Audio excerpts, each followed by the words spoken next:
Do white people experience racisms? Now, personally, the answer is yes, all the time. When I went to an Asian place the other day, and it was like an Asian hot pot place, and it was really good. You order soup, and then you cook your food in the soup, and then you can drink the soup. They had a barbecue there, pretty good price too. It was only like I think it was only like $36 a person. It's incredible. I drank a lot though. Anyway, the Asian waitress said that, I'm not going to say it in the accent because that would be racist, but they're like, that's probably too spicy for you because, you're white. I said, are you kidding me? Racist? So I ordered it just to prove her wrong. Had horrible diarrhea after that. So, I guess she was right. But either way, white people white people can experience racism. Okay? It was so hot.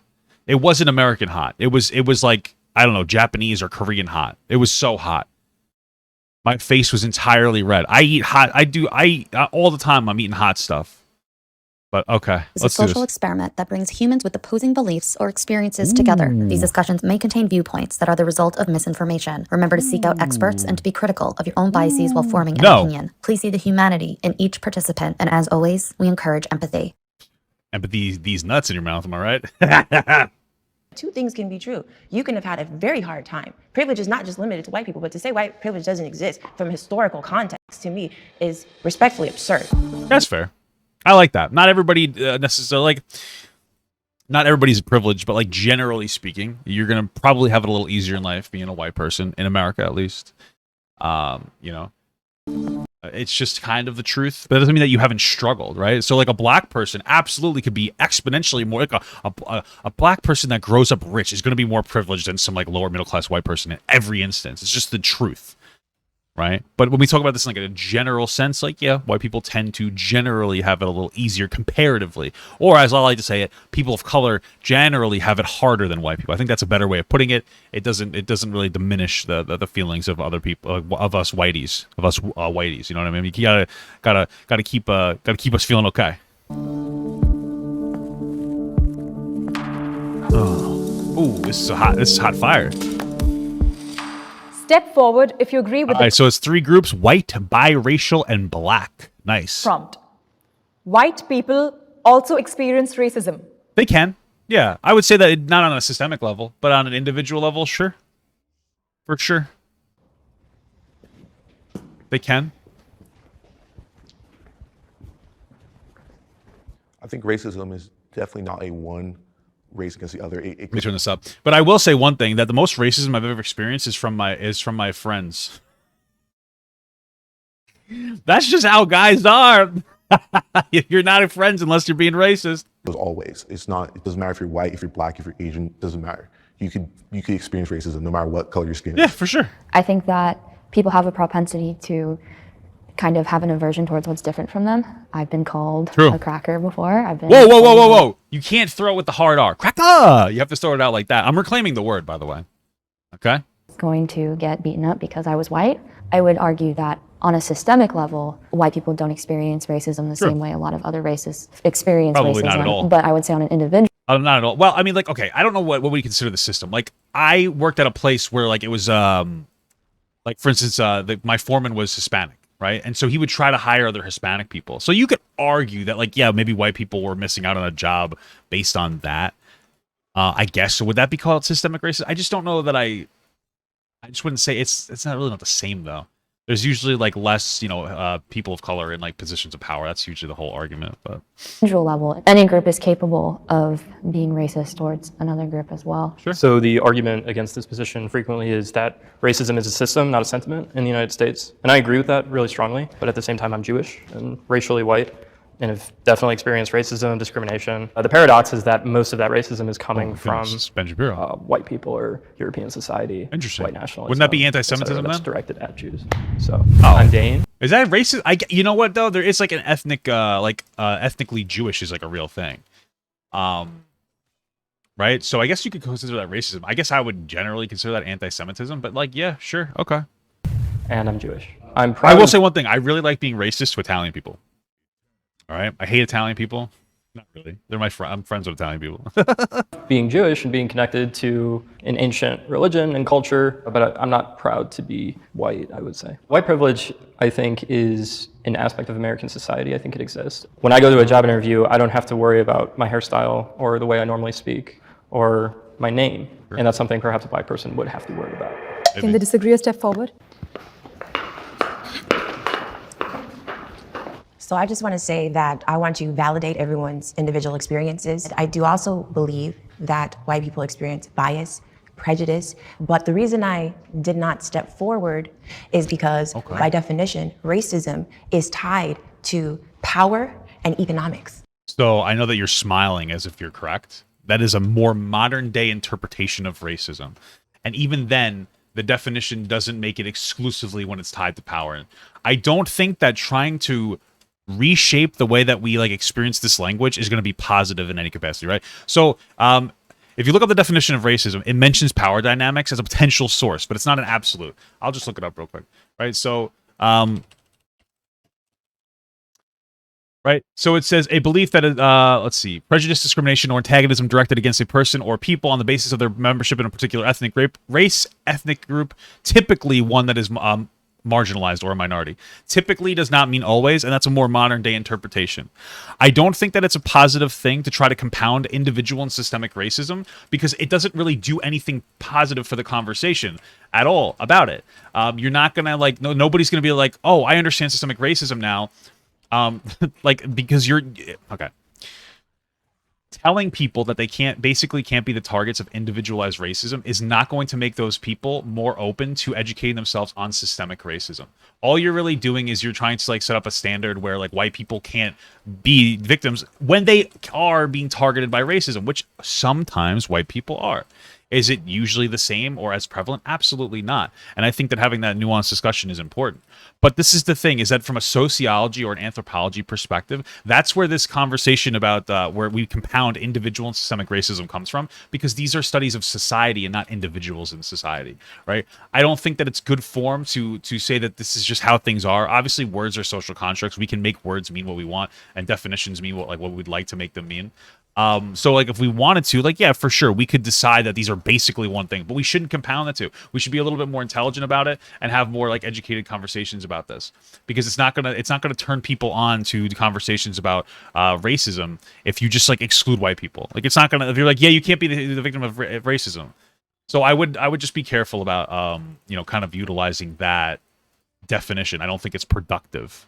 You talked about systemic discrimination. I don't feel white people experience racism by definition and by actual concept. What is the definition of racism, and who wrote that definition? In the late 1500s, early 1600s, there was slavery. They started bringing over slaves, but there was really no concept of classifying people in terms of race. It's just we're bringing these people over and they're slaves. What ended up happening is some of the slave owners who were white started mixing with some of the slaves. And now here you have these black people that look like the people that are owning things. So they're like, whoa, whoa, whoa. The theory of race was formed to classify a group of people who would be lesser than and have less economic power, and this would be imposed against them for hundreds of years. So that has not been the white experience in this country, but it does not invalidate the things that white people experience. It's just not racism by definition. Is it prejudice? Is it is bias? Is it wrong? Yes. Okay, prejudice. Racism is prejudice based on like skin color or ethnicity. Like, this is what I'm talking about, the mental gymnastics we're jumping through. And what you need to understand is that, like, when they say, like, oh, it's just prejudice, not racism, what they're saying is that it's not as bad. Now, maybe it isn't as bad depending on the situation. But in our day-to-day interactions, nobody really understands, like, what, like, when you're being racist to a black person, you're not like, oh my God, and you're considering the system at B. No, you have like a shitty prejudice of black people. Same way that like black people, if they're being racist to white people, have a shitty prejudice of white people, right? And you'd be like, yeah, but black people have this experience. Like, listen, here's the reality, the unfortunate reality. Like systemic racism has had some profoundly negative impacts on people and have been basically keeping alive prejudices of people.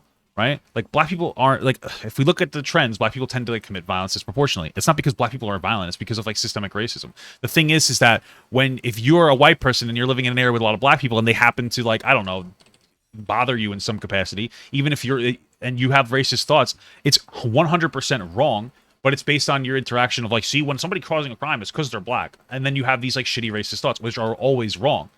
right? But that's where it's coming from. It's not coming from this idea where they're like, I just think black people are inferior. They're like, oh, look at all these black people causing crime. This doesn't make it okay. I'm just saying that's what the way that people think. Just in the same way where black people are like, yeah, white people, especially cops, are always fucking with us. Like, it's not even all cops. You know what I'm saying?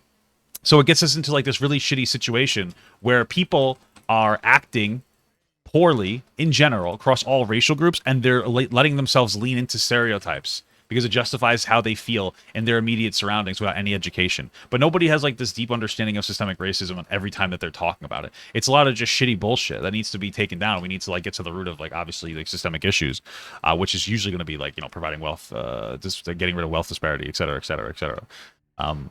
Mine is simple. If one person treats another person differently because of the color of their skin, to me, that's racism. Yeah, I will tell you fair. that I was stopped by the police plenty of times when I was a young man.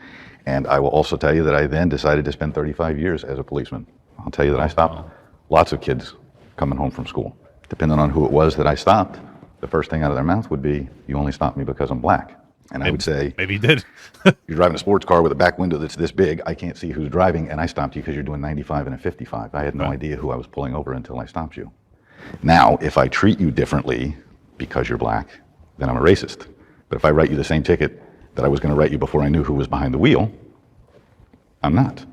So I'm glad you used that example, and I want to commend you for your service for our country. But I do want to say, because I've actually taught classes for the LAPD and for their cadets about these issues. But what I can say, which is a statistic, and which is also a fact, is that 60% of our prison population is African American. Different issue.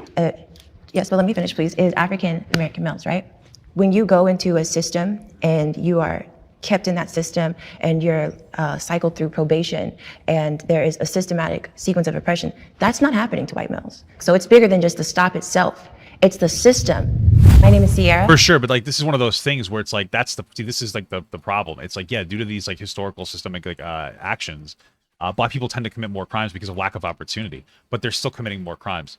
And that's the really fucked up, shitty part about it. It's like, okay, so what do we do? The problem is our system isn't designed for reformation. That's the problem. I don't think that inherently the issue is like, oh, more black people are going to jail. I think it's that like they're not people in general aren't being provided with reform once they're in jail. Like going to jail is usually because something happened in your life that denied you some form of an opportunity. It's like, oh, we can go to jail and like maybe I can get like a trade or get this or that so I can come out as a more productive member of society. That's not happening, right? And so that's like the bigger issue more than anything else. Oh, this isn't even the guy. Fuck. I'm an actor, a speaker, and a human rights activist. I'm very proud to be African American, to be black. The challenges that come with being black, also being a black woman, are very real. I'm at a place in my life where I'm acknowledging these things are real, discrimination is real, the systematic oppression of black people is very real, but I will succeed in spite of that. The police force is foundationally racist.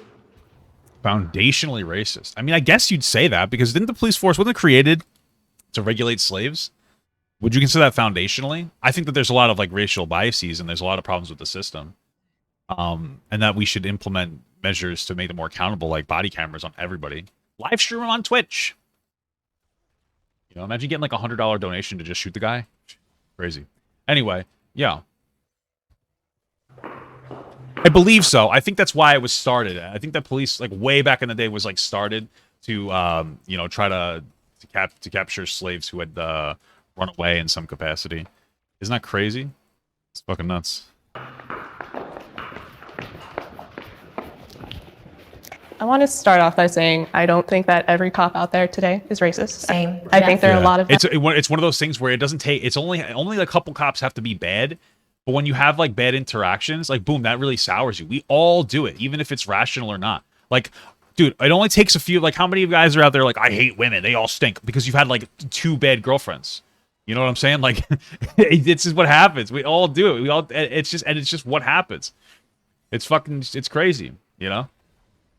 Them who are really doing good work. What I know from the establishment of the policing in the United States, that is directly from the slave catchers who were hired to catch runaway slaves and bring them back home. Yeah, I agree that all cops aren't racist. I had plenty of interactions with police that were fine, but you know, I was told by a former police officer who was, you know, a cop who decided he didn't want to do that anymore, that, you know, the training is pretty much specialized for only colored people, especially black people, that if you're around them, they're the most dangerous, so you have to act in certain situations or react in certain situations, you know. I think I just really want to emphasize that I really think that there are some officers who are white that don't even believe that they're doing anything that may be racially motivated because they're simply doing what they were taught to do. I come from a police family, Yeah. and I'd like to add they do offer diversity trainings in the academy. So either it needs to be more extensive, or maybe we need to take it a step back and fix the selection process, because that process could be inherently racist. Hello, my name is Nia, and I am Black. I'm proud of my race because when I look back historically at what people of my heritage have gone through, and to see where we are now, it's remarkable, and it definitely pushes me to continue to be resilient and innovative as they were. Historically, people formed groups, villages. Some people were hunters, some people were farmers, and then you had whoever was going to protect the group. And over hundreds of years, thousands of years, whatever it is, that's how we wind up having cops, firemen, armies, and navies. Yeah, I guess so. I mean, like, realistically speaking, like, you were going to have cops regardless whether the motivation was because of, like, slavery. It's just interesting to bring the context into that's where it started, right? It's just interesting. I don't think that it proves that, like, you know, I don't know. I think the institution in general is, like, a little fucked. It just needs to be clearly. My biggest problem with police is that's, like, lack of accountability. Honestly, there's just, like, a lot of it. You know, a lot of, like, this buddy, like, oh well, he's my police dog, so I'm not gonna go as hard on him, kind of shit. You know, Community policing as a theory is a good idea. As a practice, it has some hiccups. When I show up at your house because you and your husband got into it, and he beats you up, and I'm friends with him. So do I want to take him to jail? He's my friend. Or I live in the same neighborhood, and I go deal with some guy who's a really bad dude, and he says, I know where you live, I know where your kids are. So to some degree, we have to have a little separation. This is going to get into a hot button topic, but I will tell you that, you know, when I watched the horrible video of George Floyd, I will tell you that I can justify many of the things that happened, but I cannot justify 9 minutes on his neck or back. interesting. You know what is interesting, because he's talking about how, like, their community bias can potentially be a negative thing when it comes to police interactions. It's so funny because a lot of people are talking about how they need more people in the community. If you look at a lot of places, a lot of police officers are usually, like, not ones who grew up or lived in the poor area that they're policing. Which it provides, like, an interesting dynamic. On the one hand, if you had somebody that's part of the community, they might be a little bit less harsh on somebody that they meet. But then on the other hand, they might be more, like, willing to listen to that person. But additionally, it would also potentially provide more money to those individuals in that community. This is something that people, I don't know if you guys understand. A lot of times when you have police officers that work in a town that they don't belong to, what's happening is taxes are being collected in that area, and then they're using that tax money to pay somebody that doesn't live in that area. So what happens is that money doesn't go to that area. This is how it works a lot. So you're taking wealth from that area that already doesn't have a lot of wealth, and then you're investing it. Because, like, you're going to go home. You're going to go shopping. Are you going to go shopping where you're working 45 minutes, like, for half an hour, 45 minutes away? Or are you going to shop at your local grocery store? Probably going to shop at your local grocery store, right? So you're taking a lot of the money that would be otherwise distributed throughout that community away. So there are, like, a lot. There's back and forth problems, but it's fucking it is interesting. But what I can also tell you is I, as a policeman, and this is my personal opinion only too, the officer who was on him for 9 minutes, he probably spent too much time in the same neighborhood dealing with the same problems over and over again. Interesting take. That he became jaded. Isn't that what being a police officer He's is? probably right, yeah. It's a social That's the service job. job. And you're assigned to that district or that community. But I think you need to move around so that you get to see other things. You don't become that jaded. Wait, I actually kind of like this perspective because it's real. Because a lot of people are going to think that it's racist, but it's actually, like, a very real perspective. So what he's saying is, like, there's a trend, and everybody has this problem with any of their jobs, where when you work in the same area for too long, you get jaded and you stop caring about the individuals in that community. So I think it might be a good idea to start cycling people around.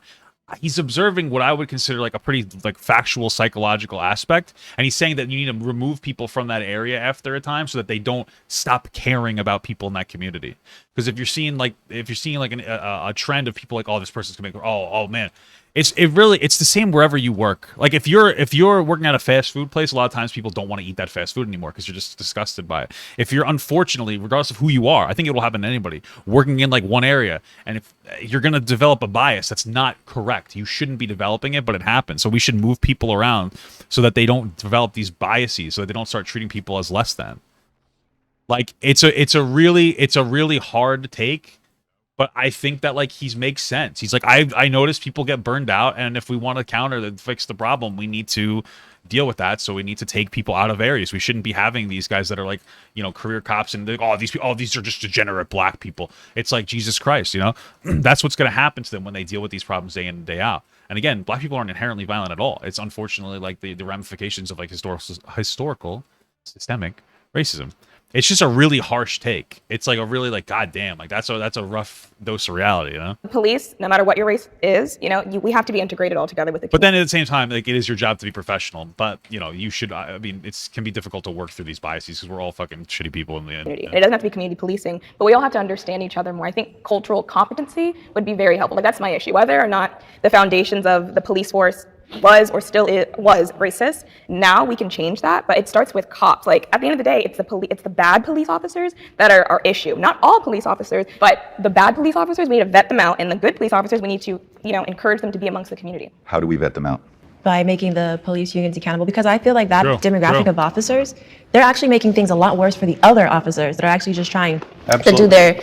to do their job. I think that we need to get some type of real accountability. I don't think the police should be policing themselves. So when those cops that aren't upholding their oath, they can be properly removed instead of getting all of these passes. The bad police officers, I hate the term like the bad apple. It's like, no, you're a faulty grenade. Like you are ruining your whole department reputation. I feel like I was held up to higher standards working at Whole Foods sometimes. I got 3 chances out, but like Derek had so many. 17 reports. 17 reports. It's like, get him out of there. What are you guys doing? Do you think police officers, and I genuinely am curious, do you think they should get paid? I didn't even know that. I don't know if I remember that. I probably heard that, but I didn't like internalize it. That's crazy because that just gets into a deeper problem of like, 17 fucking reports. Why are they still able to be a police officer? It should be a lot easier to get fired as a cop, honestly. I think police officers should get paid more. I also think police officers should maybe do less. Why do I get Well, that's a hot take. I mean, I guess it depends on where you are. Like where I live, police officers are incredibly overpaid and they don't really do a whole lot. There's probably other areas though where cops are like underpaid and do like too much. Maybe he's from there. I don't know. Okay. get sent to all of the mental health cases? Why do I get sent I agree. to That's fair. all of these He's right about things? that. Now, I'll tell you why I get sent to them, He's actually is right about because that. we'll stop sending the police there, and then something horrible and tragic is going to happen, and they're going to say, why didn't we have a cop there? Do you think we need True. to have different divisions like mental health and just other, or maybe even specific police that are just for the schools? Like, do you think that would help with a lot of the issues? Maybe. No. We do have specialized police officers in certain things. Well, it would be good to have like police officers that actually had like social work training. Like, yes, that's not a bad idea. I mean, I will say that these are obviously issues of like an underlying problem that needs to be fixed, and which is something we need to address with some kind of, I would say, a negative income tax or a universal basic income. That's a whole conversation to have, though. But if we keep specializing and we get so compartmentalized that I can't go, I'm right across the street from you when I you're see what screaming you're for saying. help. Yeah. Oh, yeah, That's not what I do. Got to go find the guy that deals with screaming women or whatever it is. My name is Jimmy. I get what he's saying. I don't think it's a bad idea though to maybe increase the qualification of cops and maybe force them to get listen, a lot of people want to be police officers. So if your area doesn't struggle to find cops, maybe increase the amount of training that they need. Maybe make them get like some kind of mental health training. I mean, that's not a horrible idea. And I am a retired police officer. These guys I'm not making going to good tell points, you though. that there are no racists on the police department. I don't think blacks were historically treated fairly under the law. I think that we have made great progress, great strides. I think we have to continue to get better, but I also think we probably see racism to this day in places where it maybe isn't. That's I might be true, sometimes yeah. wish I was a different race. No, hell no, brother. I would always re-up as white. I've said this, dude. You think I want to fucking... Who wants to be oppressed? You know what I'm saying? I'd say not so much these days, but definitely 100% when I was a kid, I wish I was white. I grew up with my white mom. I didn't see my black side of my family after a certain point. I grew up in a small town. I was often the only student of color, definitely the only black kid. And I had this kinky hair. I couldn't figure out how to work with it. And everybody also would call me an Oreo. It was always just being othered. And so being a kid, you know, you just want to fit in. And for me, I wanted to be white. I just wanted to look like my mom, wanted the nice straight hair. And I just wanted to feel like included. Yeah, I remember in elementary school, like I was thinking, no man is ever gonna like me because I freaking look like this. And I just remember hating my hair because as soon as puberty hit, it was just, it just blew up, and people kept on asking. I could feel that though, because I was always a little bit of a chonker, you know. Not that that's the same as being black. I could stop being a chonker if I got my shit together. I can't, you know, I mean, like it's something I could change, but I guess I could kind of identify with that. But I don't know, man. I've never felt that way on such like a deep level. That's fucked. That's really fucked up. That sucks. Can we get an F in the chat? No, I'm just kidding. That sucks though. That's brutal. Asking, do you even need a pillow to sleep at night? I'm like, I can't stand these questions. I can't do this. But that's fucked up. Wait, somebody asked her if she needed a pillow to sleep at night because her hair was so puffy? That's fucked up, dude. Jesus Christ. Bro, kids these days, am I right? Fucking Lord. I'm Jordan, and I am biracial. I think being biracial is definitely like living in the in-between, because culturally, yes, I grew up white and I completely know that. Like I was raised by my white mother, but then there's also a part where race is perceived, and it's what people put on you and how they respond to you in your everyday life. Okay. It's so interesting because I grew up in predominantly non-black communities, and for some reason still, like being the minority at home in the family as well as in school and in the world, I was always so proud to be black. I actually really yearned to be around other black people. So thankfully in college that was an experience where even though we made up a small community, I was still able to, okay, this is like people look like me. I was in the military for 6 years, and I was usually the only Jew in my guy's name is Dane. Is Dane a Jew? That I wouldn't expect a Jewish person to be named Dane. Maybe that's my racism. And I think that isolation produced a sort of pride and understanding of who I am and where I come from. So I have never wanted to be anything different than what I was, but that's because I really never thought about it. And that's fair. To your all's point, maybe. Me too. I don't know, but maybe people treated you that way because there is this sense of wanting something that I haven't ever had before. I'd love to have a Lamborghini. You know what I mean? It's different than any other car I've ever had. It's different than what I grew up with. I think personally for me, I'm trying to understand what he means. I'm gonna read. I don't know than what I was, but that's because I really never thought about it. And to your all's point, maybe, I don't know, but maybe people treated you that way because there is this sense of wanting something that I haven't ever had before. I'd love to have a Lamborghini. Is he saying that maybe people treated her like shit because they wanted to be black? I'm not understanding what he's trying to say. Okay. You know what I mean? It's different than any other car I've ever had. It's different than what I grew up with. I think I just wanted like an electric car. Something that's nice, fuel efficient, good for the environment, you know? I drive a Kia Soul at this point. You know, I'm not sure about that guy. Yeah, but you know what, dude? Everybody's entitled to their ignorance. I think he's being respectful. So even if you feel like he's wrong, like this guy has been actually a pretty intelligent, respectful guy. I mean, I'll say that much. Personally for me, I was actually adopted by white parents in very diverse family. I think 6 out of the 8 of us are all adopted, all different races. I kind of have my own story apart from everyone else, and the same for everyone else that was adopted. I have a question. Like maybe this is something that I've noticed. Are all the people that are black here that they come from a white family? I'm just curious. Like I just seen, is that, or is it the biracial black people? I'm just curious. That seems to be the case. It's interesting. Okay.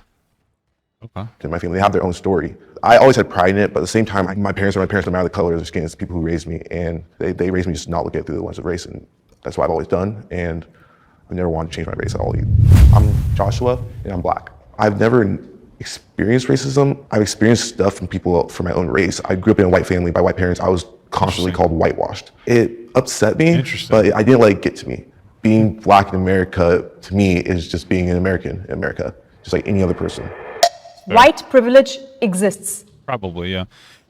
White privilege does exist. You know what the problem that I have with like the name of white privilege is that for like okay. So when I try to when we talk in like the online space, it's really easy to be like, yeah, white privilege exists, because like I can see what people are talking about, because white people aren't impacted by systemic racism. That's quite a privilege.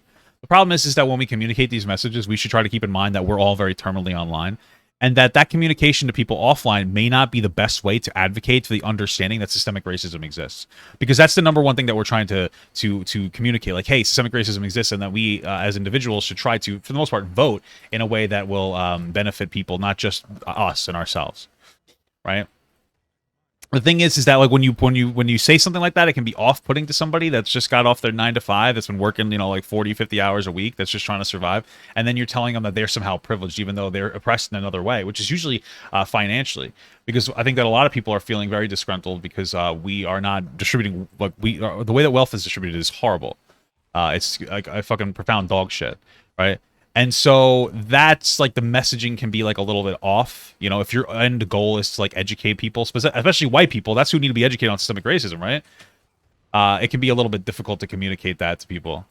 So that's the only issue I have with the labeling of it, I guess, right? I guess you could say that there's like a black disprivileges. I do question how is the concept of white privilege been a positive or has to getting people who are already, has the terminology of white privilege helped people who aren't progressive educate themselves in like systemic racism, or has it been like off-putting? That's the question that I'm really proposing. You know what I mean?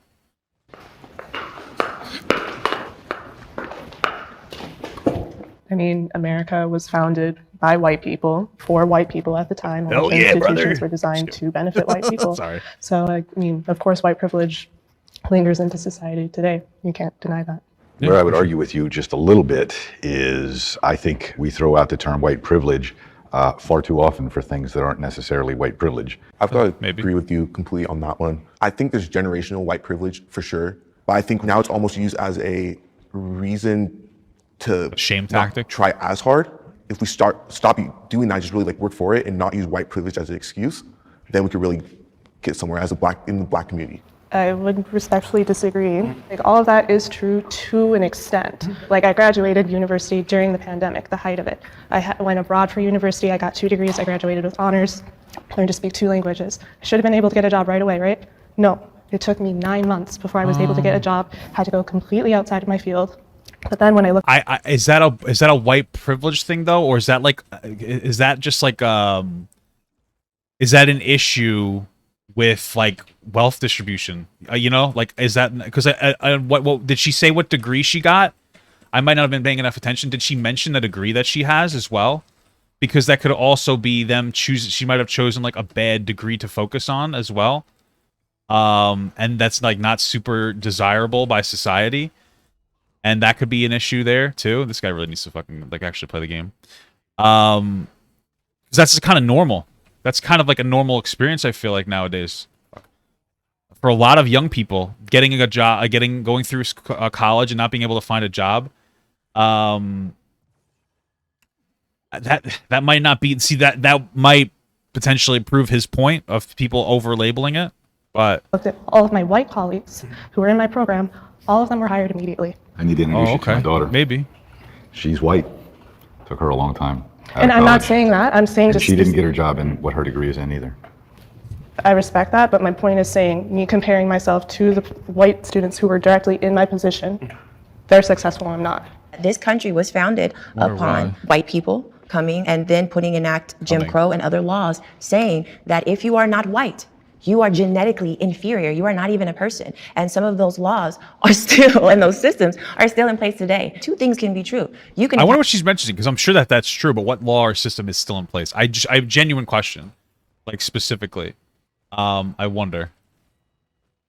Had a very hard time. Privilege is not just limited to white people, but to say white privilege doesn't exist from a historical context, to me, is respectfully absurd. Something that I learned about recently is the privilege that exists in the medical field, specifically relating to the birthing process in giving epidurals. There was a study that's recently, or was debunked, that said that Black people have a higher tolerance for pain, which then has been falsely used by people who help support births in being hesitant to provide the epidurals for Black women giving birth. A lot of women die in childbirth. I don't know the exact statistics. So 3 times more likely Black women are to die. Thank you. The fact that I will be taking I have a question. I should probably look into that. But is it Black women that have 3 times more likely to die, or is it Black women in America, or just Black women in general? Oh my God, I'm trying to kill this. Or is it black women in general? I know that's like a weird distinction. I wonder. I wouldn't doubt that there's a higher chance of them dying. I wonder how much of that is some kind of like bias in the medical system versus how much of that has to do with lack of access to a decent medical system because black people tend to grow up in poor areas, right? You know what I'm saying? I wonder how much. It's probably a mixture of both. Seriously. More seriously than a black woman in my place, if I should be giving birth at some point, I see that as just an absolute privilege.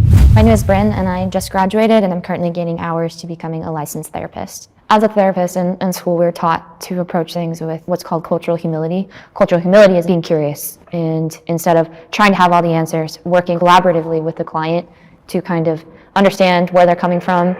I have been fetishized for my race. Yeah, and then that's another thing too. All they have is junk food in the hood. Yeah, so there's a thing called like food deserts where poor areas have less access to like decent nutritional food, where they have higher access to things like maybe like a bodega or a convenience store that might not sell actual decent like fresh food. And there's a ton of that. I feel like a lot of it probably comes from racial bias, but I think a lot of it, maybe even most of it, comes from money, lack of access to resources, and we need a better distribution like of wealth in order to reverse that. You know, because if you're constantly eating like shit, you're going to have more complications in birth. I mean, that's just the reality. You know, it's unfortunate. Remember Papaga, people said, oh yeah, I remember the conversation with Sneeko where like he said that people in the hood don't vote. Yeah, that's another thing too. You know, try to vote. It's another thing you should try to do, or else just a bunch of rich white people are going to be voting, and then of course the system is going to maintain itself.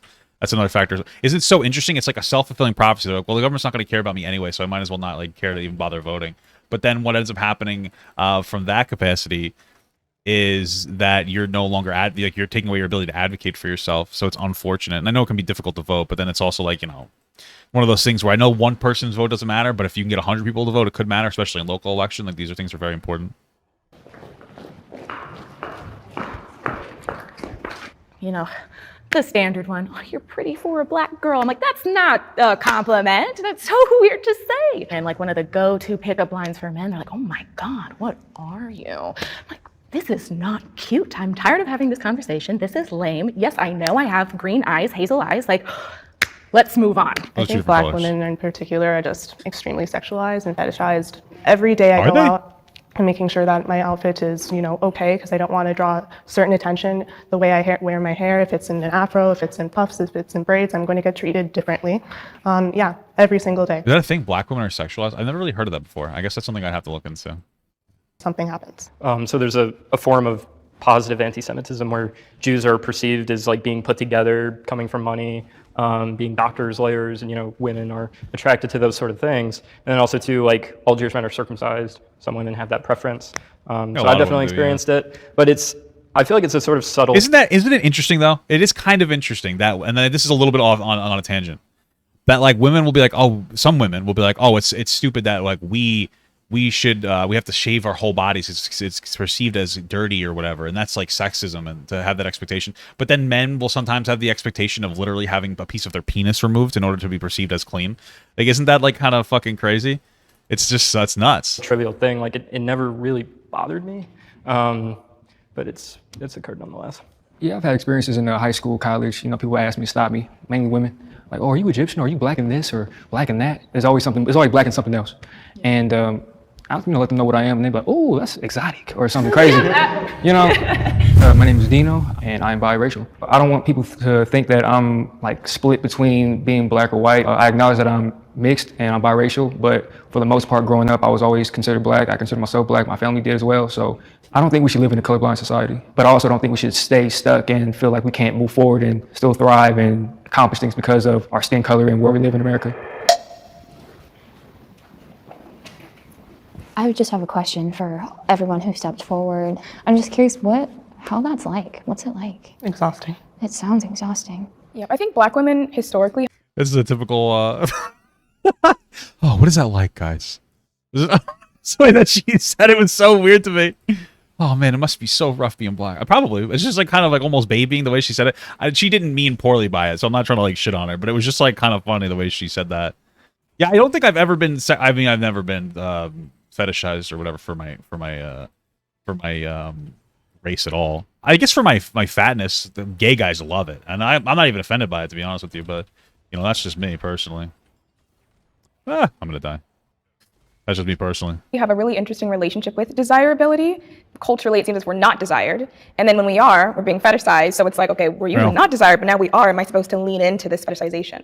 I think just being a woman, you know, we deal with certain things every day. Specifically being a Black woman, being fetishized is interesting because if I, especially in my industry, because I'm there to work and be professional, I'm just super professional and I don't give any attention to that at all, that kind of energy, then I'm an angry Black woman. So I think that it's just really... you can't win. It does feel like that. So yeah, that you can't win sometimes. Yeah, and there's also a flip side to it. It's like, for me specifically, I'm light-skinned amongst majority dark-skinned people, and people deem me or deem other light-skinned people as a certain way, as either weaker or less than, or just like, okay, you're lighter than, so we're going to be so pro-Black that we're never going to, consider you as I don't know if that's something that like white that people touches do. just on beauty standards in the Black community, and that's colorism. Yeah. Like I've even been told, you're beautiful, you're not Black. You know, it's just like these little things. Or you must be mixed with something, Yes. right? Yeah. My name's Christina, and I'm biracial. I have been fetishized for the color of my skin on both sides. Black men will be really into me because I'm light skinned, or other men who are not Black might be into me because I am that Black girl, but maybe I'm not too Black, and that for whatever reason is appealing. Being deemed as exotic or something other is just very problematic, and that plays into a lot of issues of colorism within the Black community at large. We need reparations for the Black community. Interesting question. You know, it's so interesting. Listen, the answer is probably it probably would be a beneficial thing. The problem with reparations for Black people in general is that like there's no reason to give a reparation to a well-off Black person. That would be like a waste of resources from a societal perspective. Oh, I'm a Black millionaire. I should, like, that would make no sense. It's counterintuitive to society. Realistically speaking, like Black people have gotten royally fucked in America. Like it's just an objective fact, and we probably should do something to rectify that. When you withdraw and look at it from a societal perspective, I think that the best way to operate is to provide better or more opportunity to poor people. At the end of the day, if you're poor, it's probably a mixture between some form of oppression and probably some form of oppression. Maybe you're lazy. I don't think that's everybody. I'm not saying Black people are lazy, but most of the time I think it's some form of like lack of access opportunity. Because you want to know what? A lot of people are lazy, right? I used to work a union job. People were lazy as fuck. They knew how to work, but they were lazy. People I think people work like 4 out of like the fucking like 8 hours that they're supposed to be at work, right? So there's probably some form of oppression. It could be because of your race. It could be because of like a multitude of factors. Maybe you grew up poor. Maybe it's a racial thing. Maybe it's this. Maybe it's that. Maybe you had like a drug problem. Maybe you have this, right? And so as best I think to try to operate in a way that will deal with poverty in people rather than a way that will exclusively focus on like reparations for a particular group of people in general. That's what I think, at least. Fuck, I'm dead. All right.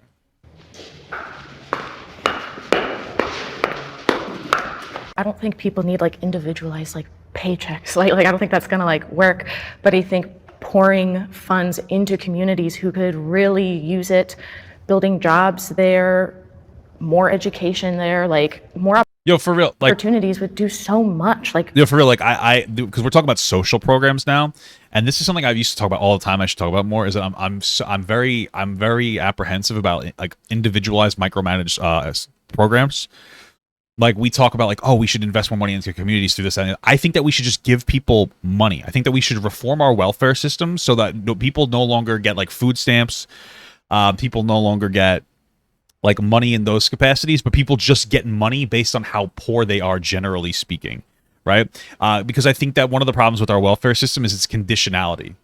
If you're on the welfare system and they say, hey, if you want money, you need to make a certain amount of money, right? So let's say they'll like, we'll give you $10,000 if you make $10,000 or less. Well, what happens is if you make more than that, it can be really difficult to get back onto that system. So some people will hold themselves back. Maybe it's because they're lazy, but then maybe it's because they feel like they'll be fucked if they make too much money. with some kind of a UBI or a negative income tax that gives you more money based on like if you don't have as much money, there's no worry. Like if you end up losing the job or the business falls under, you won't go back into the system. You'll just like passively be back on, right? So a negative income tax is just basically like you get more money the less money you have back from the government. It's really simple. So if you make $10,000, maybe the government gives you like $10,000 a year. But if you make $20,000, maybe they only give you $8,000. But then there's a sliding. So something that's very simple like that, so that you don't get put on you don't get caught into the welfare system. But also these conditionalities, in my opinion, can create like some level of dependence. Like if you know you're going to get more money if you have kids, you might be more, or if you're a single mother, you might be incentivized not to get married to somebody. And we do know that like family units are a positive thing, right? So if we can try to remove the conditionality by just giving people money unconditionally rather than conditionally, we're already giving people money. I think that that's a better way to operate. You put more money into people's hands, they have more money to spend. They can spend it on what they want. Yeah, maybe they won't spend it perfectly, but like, any of us who really cares? They can spend it on anything. It'll put more money into the economy. That'll create more jobs and potentially create more job opportunities. That's how I see it should be. Anytime that Black communities in the U.S. try to, pull themselves up by the bootstraps, they were attacked. Like, I think it was in Tulsa, they bombed the city. Black Wall Street, it was completely destroyed. So again, something needs to be done. When the Civil War ended, there was a representative from Ohio, I can't remember his name, but he was a radical Republican and advocated for the phrase 40 acres and a mule for every emancipated slave. So there was supposed to be reparations, and there never was. And I think especially as a Jewish person, I mean, Jews received reparations for the Holocaust and are still receiving them. And in my mind, there's no amount of money that will ever undo the wrong of the Holocaust. So that all the money in the world will never make it right. But I think that there was reparations for the Holocaust. I think Germany paid. I think there was actually reparations for the Holocaust. Despite the protest, the agreement was signed on September 1952. West Germany paid Israel a sum of 3 billion marks over the next 14 years. 450 million marks were paid to the World Jewish Congress. Yeah, so I think that there was a form of reparations. That makes sense. If we gave as a country, we gave like however much money to like an official like a black institution, like that represented black people in America, and they were able to use that money the way that they felt they needed to use it. That might make sense. I spilled water all over myself, but yeah, I think the Jewish people got reparations, in a sense. I mean, not that it will ever actually repair what happened, but you know what I'm saying. I think the idea in principle of reparations is good. Logistically, I don't know how it would happen. I just wanted to say the reason I stayed back was because I wasn't entirely sure what was meant by reparations, but your example of Holocaust, I would say that I agree. Similar reason, when I think of reparations, I think of something similar to a stimulus check. My worry is with the lack of financial literacy, will we actually make strides? So I would love the idea of investing money into programs in underserved communities, something like that. But I do have a fear that even if we did have the money, without that generational knowledge of how to take care of our finances, that it would just defeat the purpose. But even if that were to happen, though, I still think that would still be the right step. We'll give these people the funds or whatever. We'll give them our promise, and if they float or sink or whatever, that's on them. At least we as a country took the right step. I'm all for money going to the community. I am for that because the communities right now are the way they are because of things in the past. But to give out checks to individual people, there's a difference between learning from the past and then still getting caught up in the past. I mean, if I had a time machine, I could go back in time and be like, hey, you never gave us the 40 acres and a mule. I would be all for that, and I would get on that for the people who were affected and actually went through slavery. But in today's age, no one's experienced it and gone through it. Yes, the communities are taking hit by that, but so I mean, I've never. You don't think your ancestors experienced slavery? I think they do, but I haven't. I've never been in it, so why should I? I get what he's saying. I understand what he's saying, but when in general, there's still obviously a problem that you point to because of historical racism, systemic racism.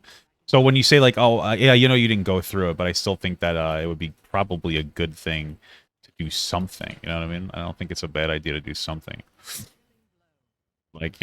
The conversation about that though is obviously what they're doing. I get a check from somebody else who never put it. You should be going way back. So what about the people who are the descendants of the slave owners, who are still reaping the financial benefits of your ancestors who slaved in those fields for literally generation after generation. You don't think that during that time, your great-grandfather could have been building a business that could be flourishing by now, and you would have a multi-million-dollar franchise as they do off the backs of others? You don't think that deserves some rectification for you in the present time?